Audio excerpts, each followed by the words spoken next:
Hello बच्चों, the question says the distance of point -47 from y-axis is. Now for this question we are using a key concept. So यहाँ पर आपको distance बताना है इस point का कौन से एक्सिस से, y एक्सिस से. तो आपको एक सिंपली एक काम करना है, आपको ग्राफ के थ्रू बताना है. So we will do here graphical representation.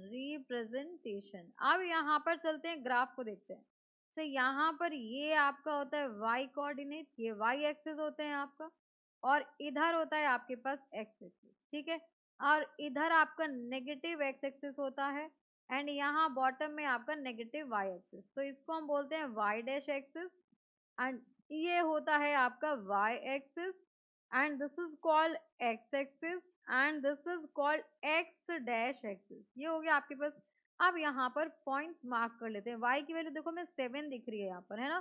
तो 1, देन 2, देन 3, 4, 5, 6, एंड यहाँ आ गया आपके पास 7. ठीक है, एंड यहाँ पर भी ले लीजिए. तो ये हो गया आपके पास -1, -2, -3. यहाँ पर 1, 2, 3 एंड 4. यहाँ पर आपके पास -1, -2, -3 एंड -4 हो गया. ठीक है, हमें x -4 चाहिए और y 7 चाहिए. तो ये रहा आपके पास x -4 एंड y 7, यानी कि हमारा ये वाला पॉइंट हो जाएगा. यहाँ पर इसको थोड़ा सा यहाँ रखते हैं, इसे थोड़ा शिफ्ट कर लेते हैं. ठीक है, तो यहाँ पर आपकी y की वैल्यू देखो यहाँ चली जाएगी. इसको ले लीजिए, ये स्ट्रेट लाइन हो गया, एंड यहाँ पर हमने 7 को रिप्रेजेंट कर लिया. ठीक है, ये हो गया y एक्सिस. अब देखो ये वाला जो पॉइंट है ये आपका -4 एंड 7 रिप्रेजेंट कर रहा है. ठीक है, हमें चाहिए क्या, हमें चाहिए कि इस पॉइंट का डिस्टेंस कितना होगा, distance of point this from y axis. अब देखो y एक्सिस आपकी ये वाली है, तो डिस्टेंस का मतलब क्या हो गया, ये वाला डिस्टेंस हमें बताना है, ये वाला डिस्टेंस.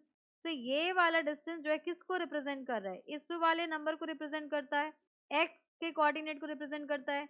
यानी कि ये डिस्टेंस जो है 4 है. ठीक है, डिस्टेंस 4 है, लेकिन इस सेकेंड क्वाड्रेंट में इसीलिए नेगेटिव है. ठीक है, तो यहाँ पर हो जाएगा distance, distance from y axis, distance from y axis will be equals to 4 unit. अब हमेशा एक बात याद रखना, आपको तो -4 यहाँ दिख रहा है, तो माइनस और प्लस से आप कभी भी कंफ्यूज मत होइए.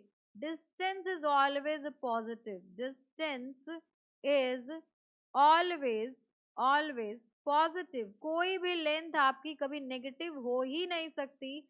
हमेशा जो लेंथ होती है आपकी वो आपकी पॉजिटिव होती है, नेगेटिव नहीं होती.